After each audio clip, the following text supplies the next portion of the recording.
Hello, my dear students. Welcome to my class. I hope you all are good and enjoying your days with your family. Today, I am going to discuss the last unit of A King's Tale.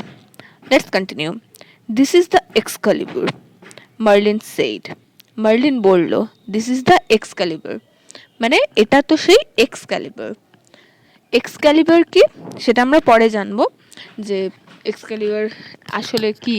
R this is the এক্সক্যালিবার যখনই বলে দিচ্ছে তার মানে এক্সক্যালিবার নির্দিষ্ট কোনো একটা জিনিস যেটা হচ্ছে সেই হাতটা দিল। আমরা আগের লেসনে পড়লাম যে a beautiful rose gave king Arthur a sword, ওই সোর্ডটার নাম বলছে মার্লিন। দিস ইজ দ্য এক্সক্যালিবার মানে এক্সক্যালিবার সোর্ডটার নাম। এবারে কি বলছে দেখো, only an honest and fearless knight who protects the common people can possess this sword. বলছে শুধুমাত্র একজন সৎ আর ভয় ছাড়া ফিয়ারলেস মানে সাহসী নাইট, নাইট মানে তো জানি যোদ্ধা, হু প্রোটেক্টস দ্য কমন পিপল যে সাধারণ মানুষদের প্রোটেক্ট করে রক্ষা করে, ক্যান পজেস দিস সোর্ড মানে এই সোর্ডটা ওন করতে পারে, মানে এই সোর্ডটা তার হতে পারে। দেখো আর্থার কিন্তু রাজা, একসাথে ও যোদ্ধা হবে কি না, কারণ হি ওন মেনি ব্যাটলস, হি ফট মেনি ব্যাটলস, অনেক ব্যাটল করেছিল, অনেক ব্যাটল জয় করেছিল, তাই এখানে নাইটের কথা বলা হয়েছে, একজন যোদ্ধা নিতে পারে। আর্থার কিন্তু রাজার সাথে সাথে ও নাইট না হলেও ও যোদ্ধা। এবারে কি বলেছে, king Arthur accepted the enchanted sword from the mysterious hand appearing from the depth of the lake. এবার কিং আর্থার অ্যাকসেপ্ট করলো মানে গ্রহণ করলো, দ্য এনচান্টেড মানে মন্ত্রমুগ্ধ মানে ম্যাজিক্যাল সোর্ড, ওই তরবালটা গ্রহণ করলো ফ্রম দ্য মিস্টেরিয়াস রহস্যময়ী হাত থেকে, যেটা সেই ডেপথ অফ লেক মানে লেকের অত ভিতর থেকে এসেছিল। I shall never use this magic sword for any personal benefit, king Arthur declared. King Arthur ঘোষণা করলেন যে আমি এই ম্যাজিক সোর্ডটাকে কোনোদিন নিজের ব্যক্তিগত কোনো কাজের জন্য, ব্যক্তিগত কোনো উপকারের জন্য ইউজ করব না। King Arthur could gift peace and prosperity to England. King Arthur peace আর প্রসপারিটি মানে শান্তি আর সমৃদ্ধি, এটা শান্তি আর সমৃদ্ধি দিতে পারবে কোথায়, ইংল্যান্ডকে দিল। The greedy barons were unhappy with king the greedy barons were unhappy with King Arthur because he was gentle and just. বলছে গ্রিডি ব্যারন, লোভী ব্যারনগুলো কি ছিল, ব্যারন তালুকদার সম্প্রদায়, ওরা আনহ্যাপি অসুখী মানে অখুশি ছিল কিসে, কেন কিনা এই যে রাজা এত কিছু করছিল। এখানে কি বলছে, with king because he was gentle and just, ও বিনম্র ছিল আর জাস্ট মানে যেটা ঠিক তার সাথেই থাকবে সবসময় আর ভুলকে শাস্তি দেবে তেমন, তাই। He married the beautiful lady Guinevere, daughter of the king of Cornwall. কর্নওয়েলের মানে daughter of the king of Cornwall, Cornwall রাজ্যের রাজার মেয়ে গুইনভারকে বিয়ে করলেন, বিউটিফুল লেডি সুন্দর মহিলা। On the wedding day, Merlin took him to a richly gilded pavilion painted crimson and dark blue. কি হলো, বিয়ের দিন, তাদের বিয়ের দিনে মার্লিন তাকে নিয়ে গেল, টুক হিম মানে কাকে, আর্থারকে নিয়ে গেল একটা প্যাভিলিয়ন মানে স্টেজ টাইপের একটা বড় উঁচু জায়গা, ওখানে রিচলি গিল্ডেড মানে হচ্ছে ওটা একদম পুরো রাজকীয় ছিল, মানে সোনা মানি মুক্ত দিয়ে সাজানো, ওটা দিয়ে সাজানো, আর printed crimson and dark blue colour দিয়ে পেইন্ট করা ছিল। দ্য ফ্লোর ওয়াজ মার্বেলড, আর যে প্যাভিলিয়নটা ছিল ওটা ফ্লোরটা ছিল মার্বেল পাথর মানে মার্বেল দিয়ে।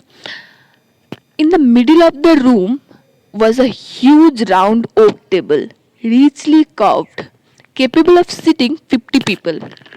আর রুমটার মাঝখানে একটা গোল ওক টেবিল ছিল, মানে ওক কাঠ দিয়ে টেবিল তৈরি করা, ওটা ছিল রিচলি কার্ভড মানে ওটার মধ্যেও অনেক রাজকীয় কারুকার্য করা ছিল। capable of sitting 50 people মানে 50 জন ওখানে বসতে পারবে একসাথে। This was the famous round table around which gathered King Arthur's devoted knights. এটাই সেই বিখ্যাত রাউন্ড টেবিল, গোল টেবিল, যার চারদিকে কিং আর্থারের মানে ওই আর্থারের কিংডমের নাইটগুলো, যোদ্ধারা ও মানে যারা ওর প্রতি অনুগত্য স্বীকার করেছে, সেই যোদ্ধাগুলো যার চারিদিকে থাকতো মানে একসাথে ওরা মিটিং করতো। This knights promised that they would help the helpless, be gentle to weak, and to punish the wicked. বলা হচ্ছে এই নাইটগুলো প্রমিস করলো, কথা দিল যে হচ্ছে তারা হেল্পলেস, যাদের দরকার তাদেরকে হেল্প করবে, নম্র থাকবে, টু উইক যারা দুর্বল তাদের প্রতি নম্র থাকবে, আর যারা উইকেড মানে বদমাস তাদের শাস্তি দেবে। টু কিপ দেয়ার vows মানে promise, the knights undertook countless hazardous adventures. বলা হচ্ছে তাদের প্রমিস রাখার জন্য, তাদের রাখার জন্য, প্রতিজ্ঞা রাখার জন্য তাদেরকে অনেক অ্যাডভেঞ্চার্স হ্যাজার্ডাস নিতে হয়েছে, মানে অনেক যুদ্ধ করতে হয়েছে, অনেক ঝুঁকিপূর্ণ কাজ করতে হয়েছে। The stories of their goodness and kindness spread through out the country. সেই নাইটদের ভালো কাজের কথা গোটা দেশে ছড়িয়ে গিয়েছিল। King Arthur ruled for many happy years and grew old with time. King Arthur অনেক বছর রাজত্ব করেছিল, মানে অনেক হ্যাপি ইয়ার মানে শান্তিপূর্ণভাবে অনেক বছর রাজত্ব করেছিল। And grew old with times, আর সময়ের সাথে বয়স্ক হয়ে গিয়েছিল, বুড়ো হয়ে গিয়েছিল। Many of his trusted knights had perished during their adventures. অনেক ওর ট্রাস্টেড নাইটরা তাদের অ্যাডভেঞ্চার্সগুলো করেছিল যে তাদের কথা রাখতে, সেগুলোতে অনেকে শহীদও হয়ে গিয়েছিল। The king gave his magic sword the Excalibur to a trusted knight. King তার ম্যাজিক শোর্ডটা তার একটা ট্রাস্টেড নাইটকে দিয়েছিল, মানে এক্সক্যালিবারটা একজন ট্রাস্টেড নাইটকে, বিশ্বস্ত নাইটকে দিয়েছিল। অ্যাট দ্য কিংস কমান্ড, কিংয়ের কথা শুনে, আদেশ মেনে, the knight threw the sword into the lake amid the plain of the sweet smelling flowers. কিংয়ের আদেশ অনুযায়ী সেই নাইটটা সোর্ডটাকে মানে এক্সক্যালিবারকে নিয়ে গিয়ে সেই যে যেখান থেকে নিয়েছিল, অর্থাৎ যেখান থেকে পেয়েছিল, ওখানে নিয়ে গিয়ে ওই লেকে নিয়ে গিয়ে ফেলে দিল। A beautiful arm rose from the lake, সেখান থেকে একটা সুন্দর হাত আবার উঠলো। কট দ্য শোর্ডটা ধরলো অ্যান্ড ডিসপিয়ার্ড, আর অদৃশ্য হয়ে গেল। Into the green depth of water, জলের মানে সবুজ ডেপথ, সবুজ গোটা জলটার উপরে সবুজ ছিল, ওখানে ঢুকে গেল। The knight came back and told the king what had happened. নাইটটা ফিরে আসলো আর রাজাকে বলল কি হয়েছিল তার সাথে। কিং আর্থার স্মাইল্ড, আর্থার হাসলো। He instructed his people to put him on a barge. সে তার পিপলদের, তার মানুষদের ইনস্ট্রাক্ট করলো, মানে আদেশ দিল যে তাকে একটা বার্জ মানে বড় সুন্দর নৌকোতে নিয়ে যাওয়া হলো। It was the hour of twilight, এটা গোধূলি লগ্ন, মানে সূর্য অস্ত যাবে আর দিন শেষ হচ্ছে, সন্ধ্যা হওয়ার আগে আগে সেই মুহূর্ত। With tearful eyes everyone bade goodbye to the old king as the birds sailed with him towards the setting sun.